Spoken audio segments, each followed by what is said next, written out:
अच्छा, तो ये है हमारा मैक्रो इकोनॉमिक्स का second chapter, national income and related aggregates. और ये 12th क्लास का एक बहुत ही इंपॉर्टेंट चैप्टर है। Yes sir. इसमें हम नेशनल इनकम के बारे में पढ़ेंगे और उसको कैलकुलेट कैसे किया जाता है, उसके कितने मेथड्स हैं और नेशनल इनकम से रिलेटेड कौन-कौन से एग्रीगेट्स हैं, उनके बारे में हम डिटेल में इस चैप्टर में जानेंगे। तो चलो स्टार्ट करते हैं कुछ बेसिक टर्म्स से, जो हमने चैप्टर 1 में भी पढ़े थे और इसमें भी वो चीज़ें एक बार रिपीट हो सकती हैं। जैसे गुड्स क्या होता है? सबसे पहला यहाँ पर बेसिक टर्म है गुड्स का। देखो, एक इकोनॉमिक्स में गुड्स कोई भी एक फिजिकल ऑब्जेक्ट हो सकता है। वो फिजिकल ऑब्जेक्ट है, मैन-मेड है, that could command a price in the market and these are materials that satisfy human wants and provide utility।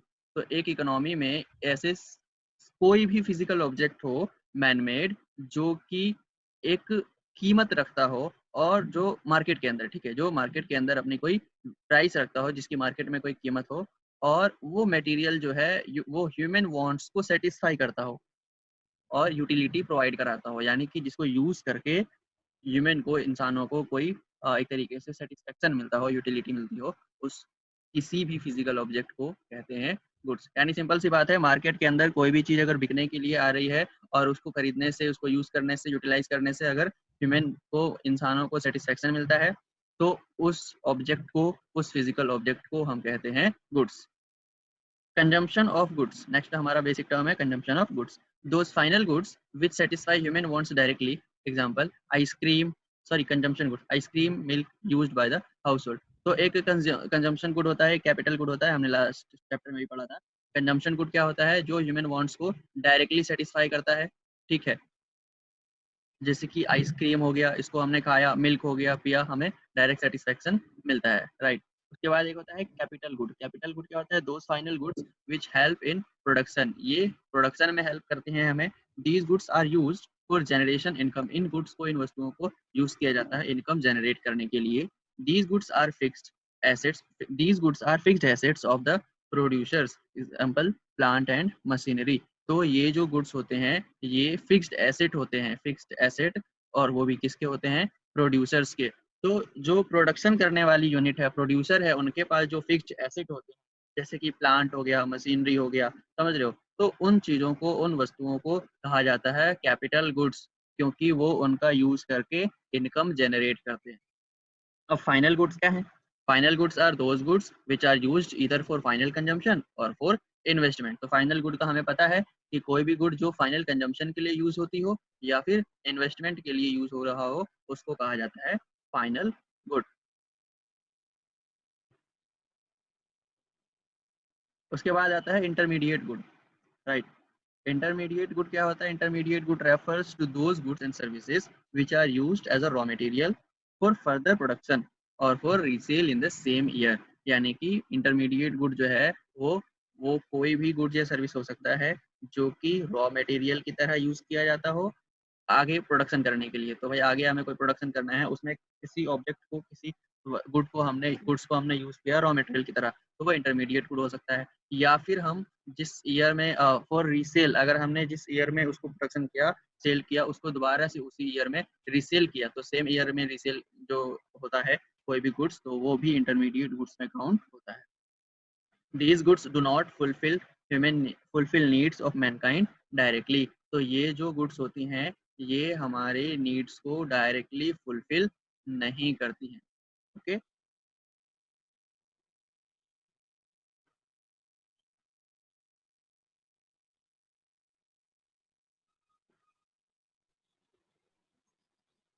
Next जो टर्म है वो है इन्वेस्टमेंट का। फटाफट जरा हम इन बेसिक टर्म्स को पढ़ लेते हैं ताकि हमारा जो इंपॉर्टेंट चैप्टर है वो स्टार्ट हो सके। तो इन्वेस्टमेंट क्या है? Addition made to the physical stock और of capital during a period of time is called investment. It is also called capital formation. अब इन्वेस्टमेंट क्या होता है भाई? फिजिकल स्टॉक ऑफ कैपिटल जो भी है हमारे पास, यानी कैपिटल का जितना फिजिकल स्टॉक है हमारे पास, उसमें कुछ ऐड करना, उसको बढ़ाना। कोई भी एक साल है, फाइनेंशियल ईयर है, तो किसी भी फाइनेंशियल ईयर में जब हम अपने फिजिकल कैपिटल स्टॉक में इंक्रीज करते हैं, ऐड करते हैं, तो उसको कहा जाता है इन्वेस्टमेंट। और ये जो इन्वेस्टमेंट है, इसको कैपिटल फॉर्मेशन भी कहा जाता है। इस चैप्टर में आगे ये टर्म आएगा, इसको ध्यान में रखना है। तो देखो capital formation, change in the stock of capital is called capital formation. इसका क्या यानी कि जो कैपिटल के स्टॉक में चेंज आया उसको कहा जाएगा कैपिटल फॉर्मेशन। नेक्स्ट है डेप्रिसिएशन। अब एक नया टर्म है आपके सामने, डेप्रिसिएशन। तो डेप्रिसिएशन का क्या मतलब होता है, means fall in value of fixed capital goods, यानी कि जो फिक्स्ड कैपिटल गुड्स की वैल्यू होती है उसमें जो कमी आती है, किस वजह से कमी आएगी, जो नॉर्मल वियर एंड टियर होता है और एक्सपेक्टेड ऑक्यूपेंस होते हैं उसकी वजह से। तो एक तरीके से देखो हमारे पास जो भी फिक्स्ड कैपिटल गुड्स होती हैं उनमें पूरे साल के अंदर उसके रख रखाव में हमें पैसे खर्च करने पड़ते हैं कुछ, प्लस अगर उसमें कुछ खराबी हो जाती है तो उसको ठीक कराने में पैसे लगाने पड़ते हैं, मशीन वगैरह का कोई पार्ट खराब हो गया तो उसको रिपेयर कराना है या ठीक यस कराना है, यस उसको चेंज कराना है, तो उसमें कुछ पैसा लगाना पड़ता है। तो इस तरीके से देखा जाता है कि कैपिटल फिक्स्ड कैपिटल गुड्स जो हैं हमारे पास, उसके रख रखाव में जितना पैसा लगाया गया पूरे साल के अंदर, उन वैल्यू को कहा जाता है depreciation. Clear? Yes sir. Next है हमारा ग्रॉस इन्वेस्टमेंट। अब एक नया वर्ड आपके सामने आया है ग्रॉस। तो देखो इसका क्या मतलब है। एक और नया वर्ड आएगा आपके सामने नेट। अब इस दोनों में रिलेशन समझना कि ग्रॉस का क्या मतलब होता है और नेट का क्या मतलब होता है। तो देखो ग्रॉस क्या है, total addition made to physical stock. यहाँ पर इस वर्ड को ध्यान रखना, टोटल एडिशन, एडिशन तो है लेकिन टोटल यानी सब कुछ made to physical stock of capital during a period of time, it includes depreciation. यानी कि ये फिजिकल स्टॉक जो होता है कैपिटल का, उसके अंदर कोई भी चेंज आया या कुछ भी ऐड हुआ, तो जो जो चीजें ऐड हुई हैं सभी को अगर ऐड कर दिया जाए, उनका टोटल निकाल लिया जाए, तो वो ग्रॉस इन्वेस्टमेंट कहलाता है। इन्वेस्टमेंट क्या है, addition of physical addition made to physical stock of capital, ठीक है। और ग्रॉस इन्वेस्टमेंट क्या है, देखो इन्वेस्टमेंट से ग्रॉस इन्वेस्टमेंट पे आते हैं, तो इसमें हम क्या कर देते हैं, एक तो इन्वेस्टमेंट इंक्लूड होता है, उसके अलावा डेप्रिसिएशन को भी इंक्लूड कर देते हैं, तब वो बन जाता है ग्रॉस इन्वेस्टमेंट। जैसे net investment plus depreciation. Net investment ये था भाई, जितना इन्वेस्टमेंट हम करते हैं नॉर्मल यस इन्वेस्टमेंट की, वो तो इन्वेस्टमेंट हो गई। उसके अलावा कुछ मेंटेनेंस पे खर्च लगा तो मेंटेनेंस पे डेप्रिसिएशन लगा। तो जब हम इन्वेस्टमेंट में मेंटेनेंस को ऐड कर देते हैं, डेप्रिसिएशन को ऐड कर देते हैं, तो जो वैल्यू आती है उसको कहा जाता है ग्रॉस इन्वेस्टमेंट। हमेशा याद रखना ग्रॉस में कुछ ना कुछ जुड़ा होता है, ठीक है। नेक्स्ट है हमारा नेट इन्वेस्टमेंट। नेट इन्वेस्टमेंट क्या है, net addition made to the real stock of capital during a period of time, it excludes depreciation। यानी कि अगर हम डेप्रिसिएशन को हटा दें तो हमारे पास जो इन्वेस्टमेंट बचता है वो नेट इन्वेस्टमेंट कहलाता है। नेट इन्वेस्टमेंट निकालने के लिए हम क्या करते हैं, ग्रॉस इन्वेस्टमेंट में से डेप्रिसिएशन को माइनस कर देते हैं। तो gross minus dep is equal to net. यहाँ तक आपको क्लियर होगा। उसके बाद हमारा नेक्स्ट जो टॉपिक है वो है स्टॉक। स्टॉक और फ्लो का हमने लास्ट चैप्टर में भी पढ़ा था, एक बार हल्का सा देख लेते हैं। स्टॉक क्या होता है, variables whose magnitude is measured at a particular point of time are called stock variable, for example national wealth, inventory etc। तो हमें पता है जो एक पर्टिकुलर पॉइंट ऑफ टाइम पे मेजर किए जाने वाली वैल्यूज होती हैं, वेरिएबल्स होते हैं, उनको हम स्टॉक कहते हैं, जैसे कि नेशनल वेल्थ हो गया, इन्वेंट्री एक्सेट्रा। फ्लो क्या होता है, फ्लो एक ऐसा वेरिएबल होता है जिसके मैग्नीट्यूड को पीरियड ऑफ टाइम पे मेजर किया जाता है, उसको फ्लो कहा जाता है, जैसे कि national income and change in stock. तो याद रखना जो आज हम चैप्टर पढ़ रहे हैं नेशनल इनकम का, तो नेशनल इनकम एक फ्लो वेरिएबल होता है। उसके बाद हमने लास्ट चैप्टर में सर्कुलर फ्लो ऑफ इनकम के बारे में पढ़ा था। It refers to continuous flow of goods and services and money income among different sector in the economy. It is circular in nature. It has neither any end and nor any beginning point. It helps to know the functioning of the economy। यानी एक continuous flow होता है goods and services का और money का, money income का। और ये जो goods and services का और money का flow जो है वो different sectors में, economy के different sectors में घूमता रहता है, flow होता रहता है एक circular nature में, जो कि आपको लास्ट चैप्टर में अच्छे से पढ़ाया गया था कि इसका कोई एंड नहीं होता और इसका कोई या बिगनिंग पॉइंट नहीं होता, ना कोई एंड पॉइंट होगा और ना कोई बिगनिंग पॉइंट होगा। और इससे हमें एक इकोनॉमी के फंक्शनिंग के बारे में जानने को मिलता है।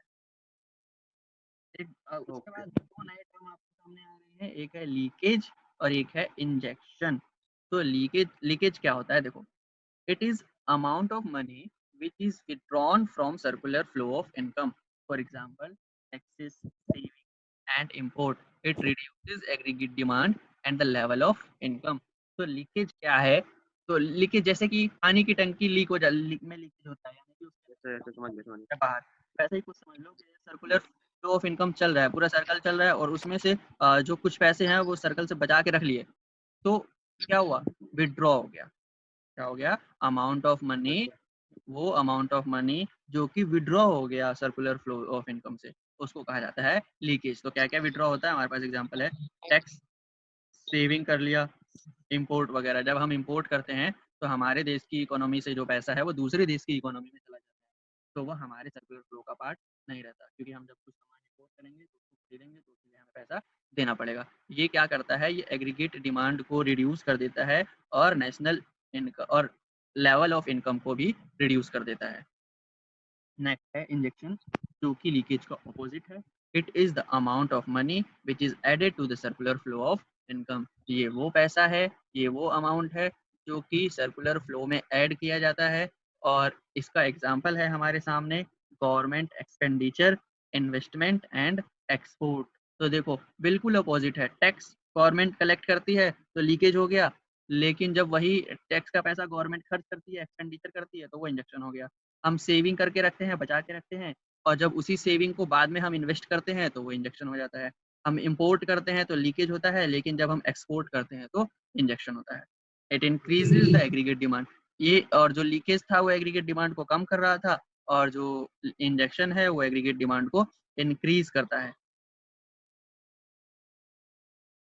नेक्स्ट हमारा टर्म है इकोनॉमिक टेरिटरी, जिसके बारे में हमने लास्ट चैप्टर में भी पढ़ा था। तो Yes, sir. इकोनॉमिक या डोमेस्टिक टेरिटरी भी कहते हैं इसको, is the geographical territory administered by a government with in which persons goods and capital circulate freely. तो ये हमें पढ़ा था कि एक इकोनॉमिक टेरिटरी या डोमेस्टिक टेरिटरी समझ लो, तो एक डोमेस्टिक टेरिटरी होती है वो एरिया, ज्योग्राफिकल एरिया होता है जो कि किसी गवर्नमेंट के अंडर में है, और वहाँ पर गवर्नमेंट एडमिनिस्टर कर रही होती है, और वहाँ पर पर्सन गुड्स और कैपिटल का फ्रीली सर्कुलेट होता है, सर्कुलेशन होता है।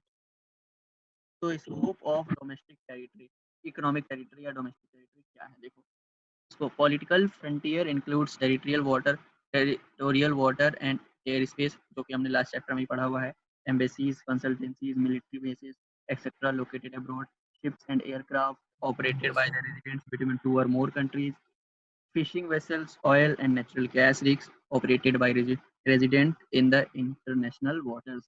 ये सब हमने लास्ट चैप्टर में पढ़ा था, अगर डिटेल में जानना है दोबारा तो लास्ट चैप्टर की वीडियो आप देख सकते हैं। National resident of a country Yes, भी sir. हमने पढ़ा था कि नेशनल रेजिडेंट किसे कहते हैं, वो एक पर्सन या इंस्टीट्यूशन हो सकता है जो कि नॉर्मली किसी कंट्री में रहता है और उसके इकोनॉमिक इंटरेस्ट हमारे कंट्री के साथ लाई करते हैं। एक्सेप्शंस हैं नॉर्मल रेजिडेंट के कुछ, क्या है, डिप्लोमेट्स और ऑफिशियल्स ऑफ फॉरेन एम्बेसी जो होते हैं वो नॉर्मल रेजिडेंट नहीं कहलाते हैं। कमर्शियल ट्रैवलर्स, टूरिस्ट, स्टूडेंट्स भी नॉर्मल रेजिडेंट नहीं कहलाते हैं। People working Yes, in sir. International organisation like WHO, IMF, UNESCO etcetera are treated as normal resident of the country to which they belong. तो इनमें काम करने वाले लोग उस कंट्री के ही नॉर्मल रेजिडेंट होते हैं जहाँ से वो बिलोंग करते हैं। फॉर एग्जाम्पल, अगर इंडिया का कोई पर्सन अमेरिका में जाकर इनमें से किसी ऑर्गेनाइजेशन के लिए, इस इनके जैसी इंटरनेशनल ऑर्गेनाइजेशन के लिए काम कर रहा है, तो वो पर्सन इंडिया का नॉर्मल रेसिडेंट कहलाएगा, अमेरिका का नहीं। तो चलो अब हम स्टार्ट करते हैं इस चैप्टर के कुछ इंपॉर्टेंट एग्रीगेट्स के बारे में पढ़ते हैं पहले। तो हमारा नेक्स्ट हेडिंग है related aggregates of national income. तो देखो जानेंगे सबसे पहले, एक एक करके पहले नाम देख लेते हैं कि कौन कौन से एग्रीगेट्स हम पढ़ने जा रहे हैं। Gross domestic product at market price, GDPMP। देखो बहुत सिंपल है, G4 ग्रॉस होगा हमेशा, D4 डोमेस्टिक होगा और P4 प्रोडक्ट होगा, M4 मार्केट और P4 प्राइस। तो GDPMP मतलब gross domestic product at market price. ऐसे ये GDPFC लिखा हुआ यानी कि क्या हो गया, gross domestic product at factor cost. ऐसे ये NDPMP लिखा हुआ, N मतलब नेट होता है, जैसे G मतलब ग्रॉस होता है वैसे ही N मतलब नेट होता है। तो NDPMP यानी कि net domestic product at market price. Net domestic product at factor cost यानी कि NDPFC। Net national product at factor cost या फिर नेशनल इनकम जिसको कहते हैं वो होता है NNPFC। याद रखना, नेशनल इनकम को शॉर्ट में क्या कहा जाता है? NNPFC। इसकी फुल फॉर्म क्या है? Net national product at factor cost. के बाद है ग्रॉस नेशनल फैक्टर कॉस्ट यानी कि GNPFC। के बाद है net national product eight market price यानी NNPMP। और लास्ट है GNPMP यानी कि gross national product eight market price. ये देखो, अब इस पूरे में आपको कंफ्यूजन नहीं होनी चाहिए कि इतना सारा ये क्या बता दिया। देखो सिंपल है, ऊपर से पहला, दूसरा, तीसरा और चौथा अगर हम देखें तो ये जो चार हैं ये डोमेस्टिक हैं, ठीक है। ये चार जो हैं ये हमारे सामने ये डोमेस्टिक प्रोडक्ट्स हैं। सर हाँ बोलो हेलो सर, बोलो। इसमें मतलब जैसे आपने डोमेस्टिक प्रोडक्ट और नेशनल प्रोडक्ट बताया, बात तो वही है, डोमेस्टिक वो कंट्री के अंदर रहेगा, नेशनल कंट्री के अंदर रहेगा। नहीं नहीं नहीं नहीं, तो रहेगा तो, लेकिन थोड़ा फर्क है, समझो इस बात को। और अभी मार्केट बता, प्राइस और फैक्टर कॉस्ट के अभी सब सब डिफरेंस है। सब सब समझाता हूँ, टेंशन मत लो। Yes sir.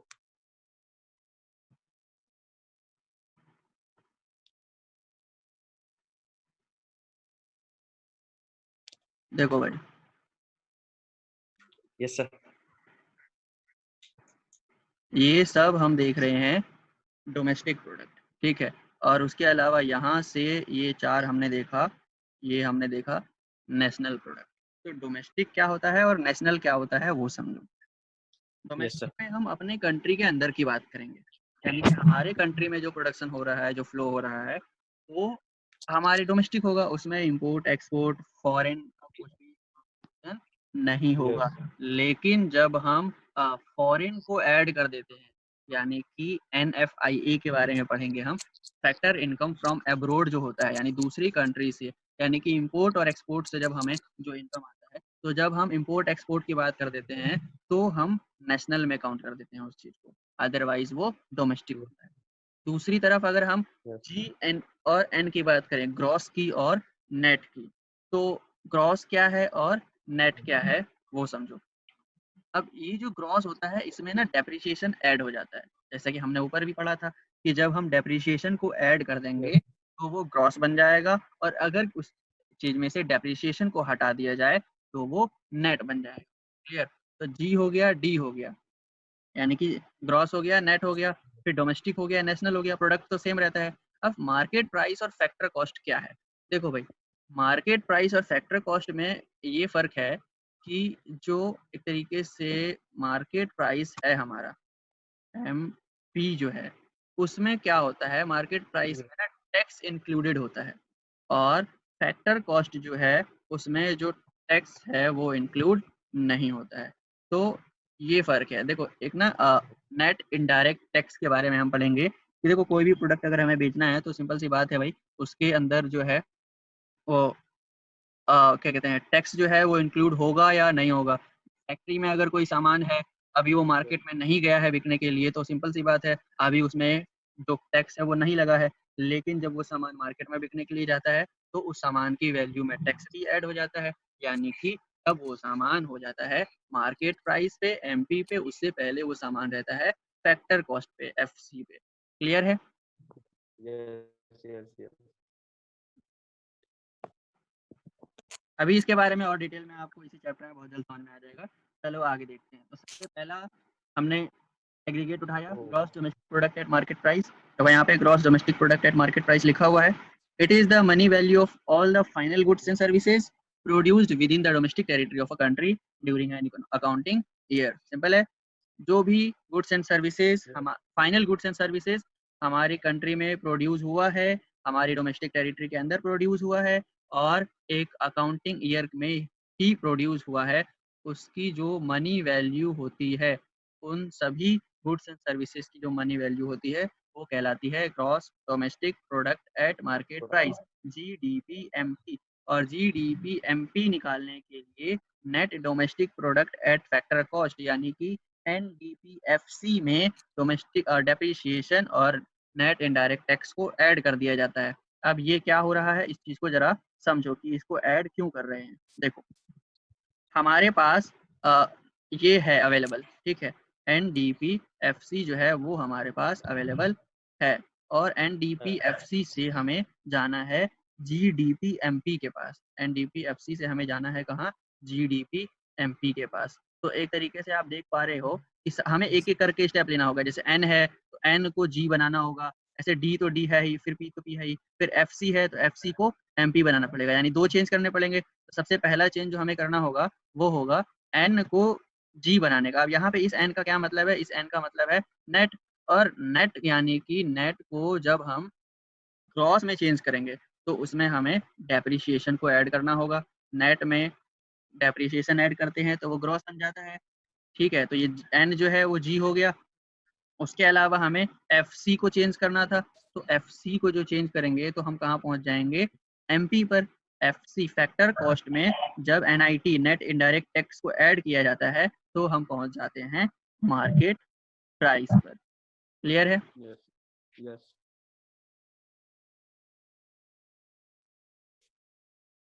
हेलो। चलो आगे देखते हैं। यस। उसके बाद है gross domestic product at factor cost, यानी कि GDPFC।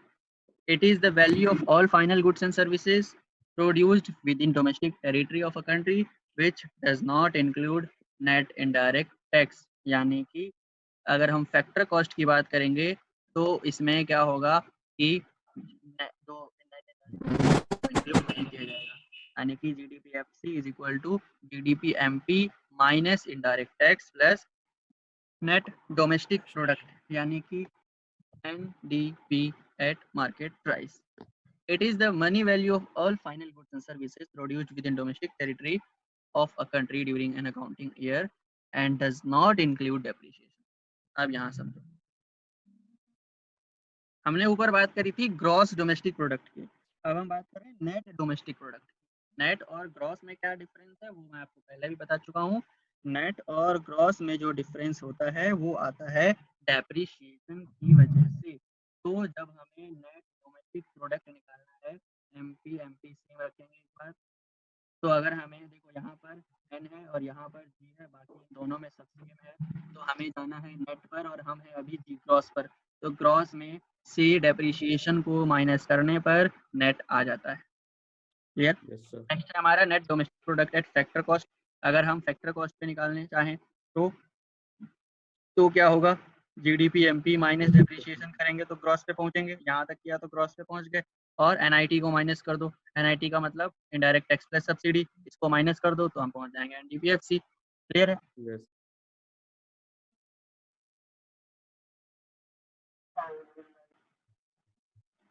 नेक्स्ट जो टर्म है वो है हमारा net national product at factor cost, यानी कि NNPFC।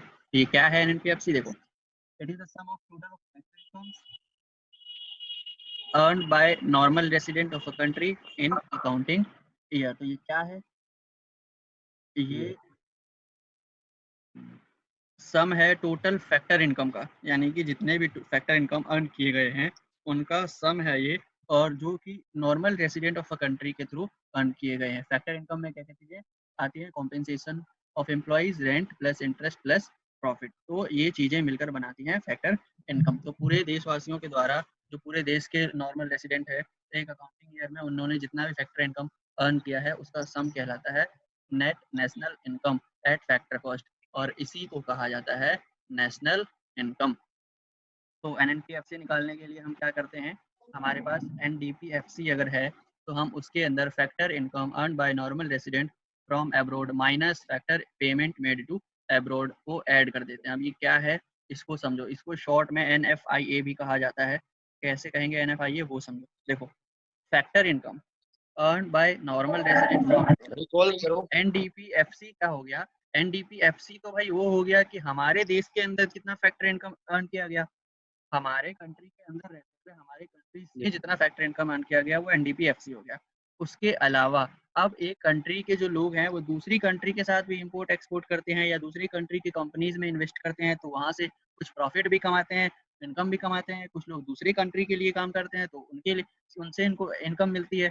इसके अलावा दूसरी कंट्री के कुछ लोग हमारे यहाँ आके काम करते हैं तो हम उनको सैलरी देते हैं, पेमेंट देते हैं। दोनों तरफ से ही चीज़ें होती हैं।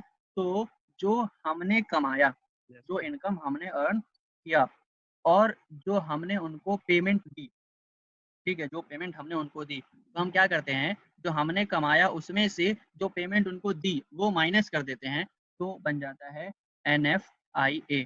ठीक है, क्या बन जाता है, NFIA। इसी को शॉर्ट में कहा जाता है NFIA, यानी कि net factor income from abroad. क्या मतलब होता है इसका, नेट फैक्टर इनकम अब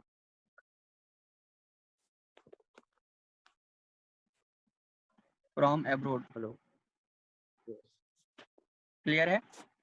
तो यस यस आगे जब NFIA आएगा तो वो आपको अब याद रहेगा कि NFIA निकालने के लिए हम क्या करते हैं कि जो नॉर्मल रेसिडेंट हमारे इनकम आई है दूसरे कंट्री से, उसमें से जब हमने जितना उनको पेमेंट किया है वो माइनस कर देते हैं, तो हमारे पास आ जाता है NFIA।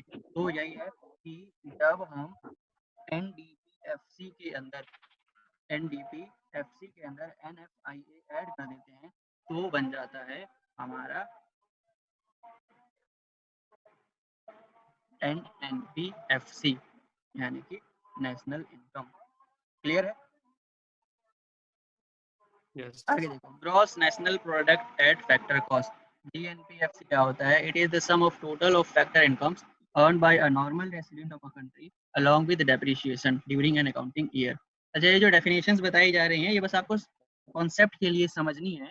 जो मेन है वो है जो इसका ये फॉर्मूला यस बताया जा रहा है तरीके से। तो ये भी बहुत सिंपल है, इसको भी याद करने की कोई ज़रूरत नहीं पड़ेगी जब इसका कॉन्सेप्ट एक बार आप समझ जाओगे। देखो, जैसे कि हमें यहाँ पर GNPFC है वो निकालना है और हमारे पास NNPFC आ गया, तो देखो FCFC सेम है, P और P सेम है, N और N सेम है, तो फर्क क्या है, एक नेट और एक ग्रॉस। तो सिंपल सी बात है, अगर नेट से ग्रॉस पे जाना है तो डेट ऐड कर दो, है ना। पहले भी पता था हमें ये बात। तो GNPFC is equal to GDPFC plus NFIA, ये भी एक फॉर्मूला होता है यहाँ पर, इसके दो तरीके से निकाल सकते हैं, वो समझ लो जरा। GNPFC एक तो सिंपल तरीका हो गया, NNPFC है तो उसमें से डेप्रीशिएशन को ऐड कर दो। और अगर हमारे पास GNPFC निकालना है और GDPFC है, यानी कि क्रॉस तो है ही, हमें नेशनल निकालना है और डोमेस्टिक है, तो डोमेस्टिक से नेशनल पे जाने के लिए क्या करते हैं, NFIA ऐड कर देते हैं। याद रहेगा ना। डोमेस्टिक से नेशनल पे जाने के लिए हम क्या करेंगे, NFIA को ऐड कर दिया जाएगा। उसके अलावा अगला है net national product at market price. It is the sum total of factor incomes earned by the normal resident of a country during an accounting year, including net indirect tax. तो NNP-MP निकालना है हमें, net national product eight market price, यानी कि NNP-MP। तो हमें देखो NNPFC दिया होगा, तो फैक्टर कॉस्ट है, फैक्टर कॉस्ट से हमें कहाँ जाना है, मार्केट प्राइस पे जाना है। तो मार्केट प्राइस पे जाने के लिए हम क्या कर देते हैं, NIT ऐड कर देते हैं, और NIT का क्या मतलब होता है, indirect tax minus subsidy. Clear. उसके बाद है gross national product eight market price, यानी GNP-MP। तो it is sum total of factor incomes earned by normal resident of a country during an accounting year, including depreciation and net indirect taxes। तो GNP-MP पे जाना है तो हम क्या करेंगे, हमारे पास NNP-FC है अगर, तो फैक्टर कॉस्ट से मार्केट प्राइस पे जाना है, और दूसरी तरफ नेट से ग्रॉस पे जाना है। तो सबसे पहले नेट से ग्रॉस पे जाएंगे डेप्रिसिएशन ऐड करके, और फिर हम फैक्टर कॉस्ट से मार्केट प्राइस पे जाएंगे NIT ऐड करके। क्लियर है। Yes sir.